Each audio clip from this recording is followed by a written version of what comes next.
everybody, and welcome to the Adult Chair on RashPixel.fm. I'm Pete Wright, and I am thrilled to be with Michelle Chalfant this fine February. Fine February. It's snowing here in Nashville, Tennessee. See, if I were there, I'd be writing a country song. Snow in Nashville in February. I don't care for country, but yes.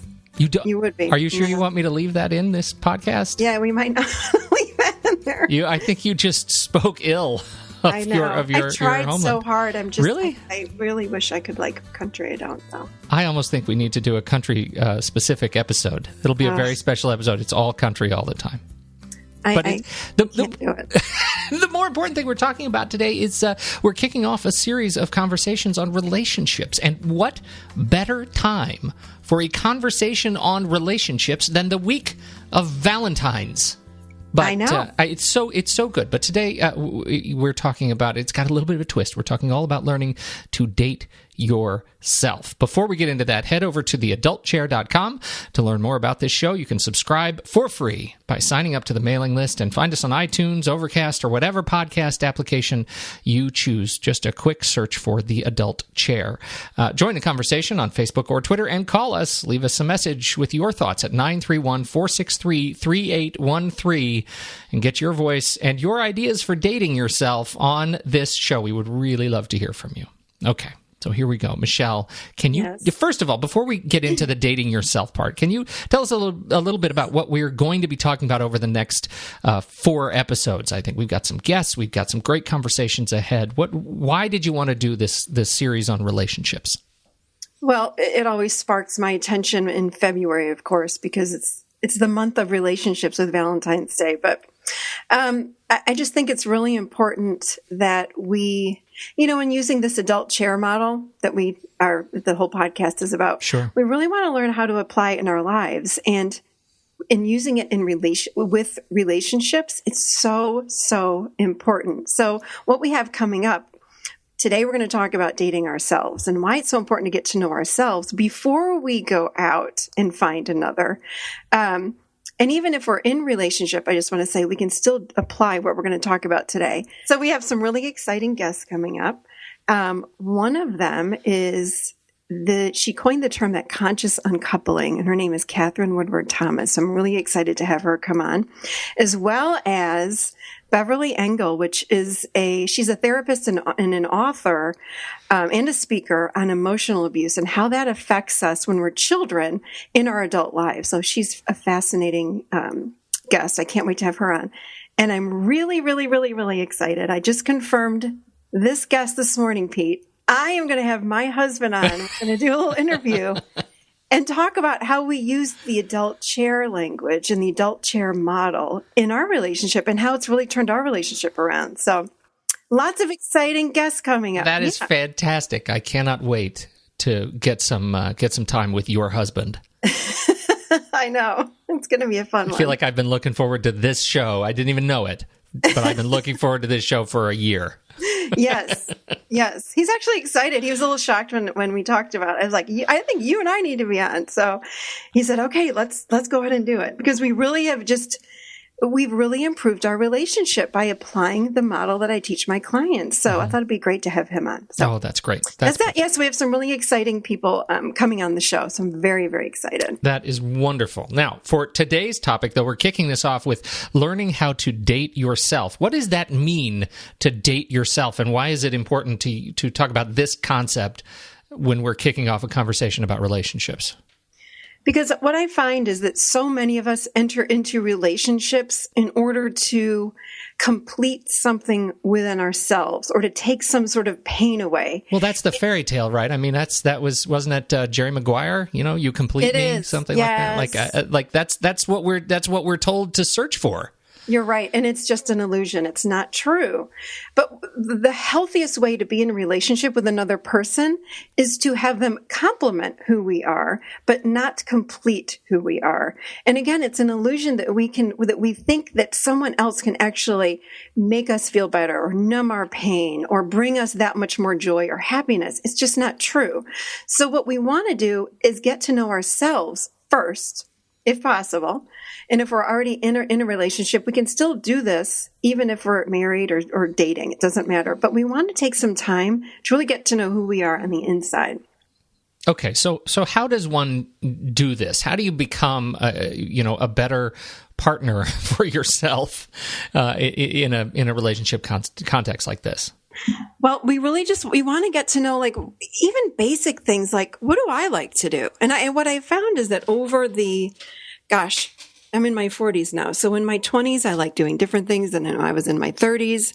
And even in my early 40s, I did different things when then I'm in my late 40s. So we want to take time and spend time just with ourselves so we get to know, how have we changed? What are my interests now? Because so much about who we are changes as we age. And when we're in relationships, sometimes we lose who we are. So we want to make sure that we're taking the time to spend time alone to get to know that part of us again. What I'm hearing you say, I mean, learning to figure out who I am is there's no destination to that journey, right? That's something that I'm constantly evolving. And if I ever come to the point where I say, hey, I think I figured out who I am, that's kind of a delusion, right? Exactly. Yeah. There's no truth to that at all, because we're always expanding. We're always learning. We're always growing, but we don't know that we are until we pause on our life path and just take a breath and go, okay, like, who am I now?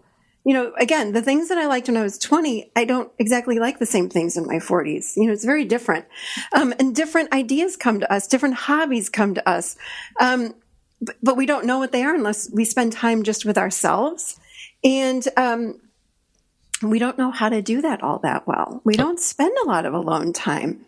Well, I absolutely resonate with that, and I think that's one of those things. When I'm at my worst, it's usually because I'm trying to fill a hole through others that it only exists in myself. Right. So how do you counsel people when you're working with folks who are feeling like they're really struggling with this idea that I need somebody else to complete me because I can't figure out whether or not I'm enough for myself? How do you counsel people to move forward? Well, again, I always say to them, you have to pause. In fact, I'm working with, some single people right now who just got out of relationships, both through divorce and others were just dating. And, I've asked them to take a hibernation. It's like, we're in the winter. It's time to hibernate from dating anybody. So what I want you to do, and we sit in my office and I'll say to them, okay, so let's drop inside. Like, just take a few moments, close your eyes, let's breathe. Like, what sounds like it might be fun? And so many people say, gosh, I don't even know. So the first step is no dating allowed. I have people take themselves off of these dating websites. I don't know if you've seen Tinder, but Tinder is like a game almost. It's like boom, boom, boom. Like, you can pick people so fast. I was on a plane yesterday with somebody sitting next to me who was doing Tinder, and it was a blur. Like, how can you make a judgment on somebody so fast? Exactly. But I have a question I want to insert here, because you said something that hit me a little bit sideways. That you're working with people, a person who's both unmarried and a person who is divorced. Mm-hmm. The divorce thing is the one that hits me sideways, right? Is that a different context? Because I put myself in those shoes. If I try to imagine what it would be like trying to figure out who I am after being in a partnership relationship with somebody for so long, I imagine that would be a really different experience. Well, yeah, if you're married a long time, of course. But I say the same. It's still the same recommendation, which is, you don't know I don't care if you've dated a guy or a woman for a year or been in a 20-year marriage. You don't know what you love and who you are after 20 years or even after a year, because we grow. Sometimes when we're with that person, we can either numb out or we've done a lot of growth, and we don't know what the heck has happened unless we pause. Mm-hmm. I'm not saying don't date for years. I've told one of my clients, I saw her a week ago, I said, okay, let's go till May. Just give yourself a couple of months. Yeah, it's just like a few months. And this girl was in an abusive, she was with a man that was verbally abusive. And she finally, could walk away. And I have a lot of people, even men, that come in and go, well, my wife was so controlling. And I finally left. And they're so upset, or they blame the other person, or their self-esteem is so shattered from being with them for so long. But I always say, so what did you learn about yourself from being in that relationship? I'm like, right. Well, I learned that, and they always, typically we blame. Well, I learned that I don't want to be with someone like that again, or I learned that I don't want to be with a controlling person or someone that's so abusive. Okay, but why did you stay for so long? Yeah. And those are questions that take us inside. And when we're inside, we then discover things like, well, gosh, I didn't have a voice. I didn't know how to speak up for myself. And well, what's that all about? And I, we go deeper and deeper. And you can go to a therapist and do this, or a coach, or you can go inside and just ask yourself questions like, why did I stay for so long? Oh, well, I didn't have a voice. Well, why don't I have a voice? Oh, well, that's because I don't feel worthy to speak up for myself. There it is. So there's something there to look at even deeper.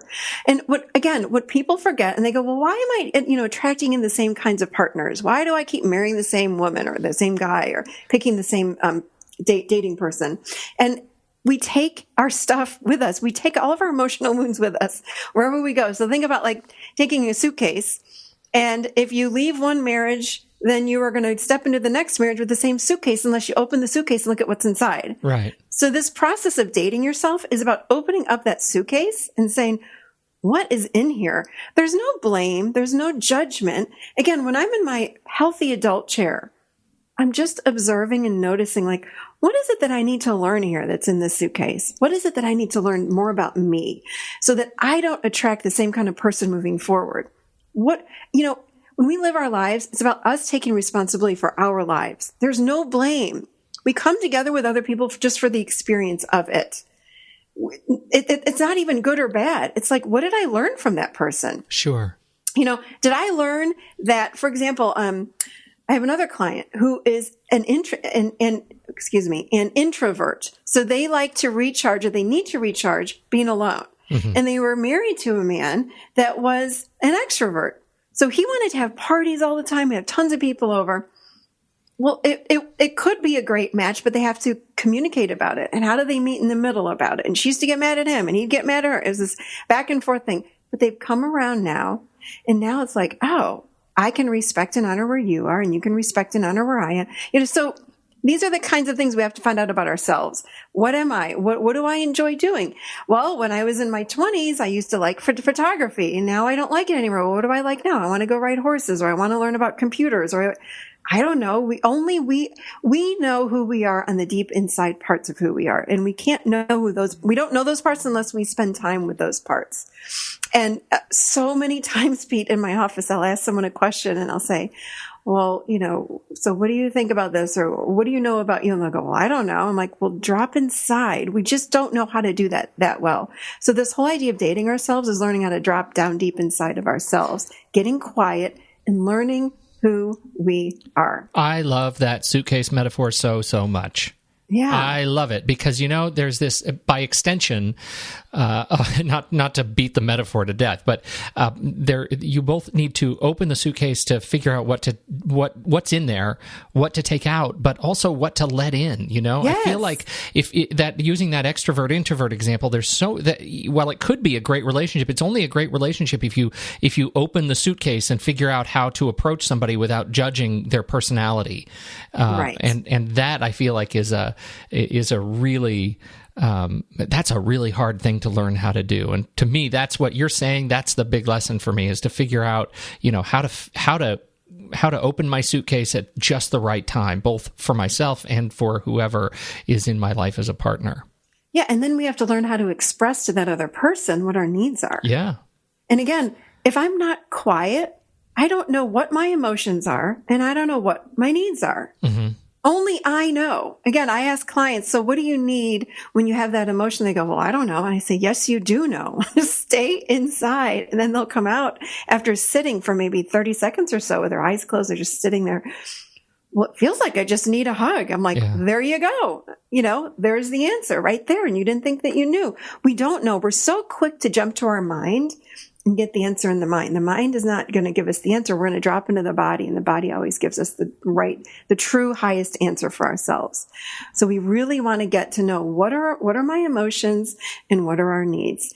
This is that whole process of the adult chair, just getting to know ourselves. As I say on the website, I can't heal myself unless we understand and know who ourselves are. We have to know all of our parts. We have to know what's in the suitcase. We have to know what's in the mind. And is that true, or is it coming from the body? We only know all these parts by sitting inside of ourselves. I think that is wonderful, and we get to talk much more about that very concept when we talk to you and your husband about it next week. Oh, how delicious. Yeah, for sure. Yeah, for sure.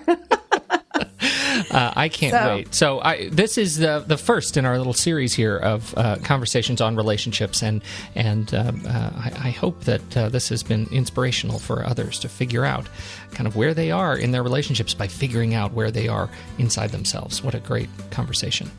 Yes. That, I think, is it. Do we have any other words or updates for folks? I don't think so. I don't think so. I think we're good. Thank you, everybody, for downloading and listening, as ever. On behalf of Michelle Chalfant, I'm Pete Wright, and we will catch you next time right here in the Adult Chair.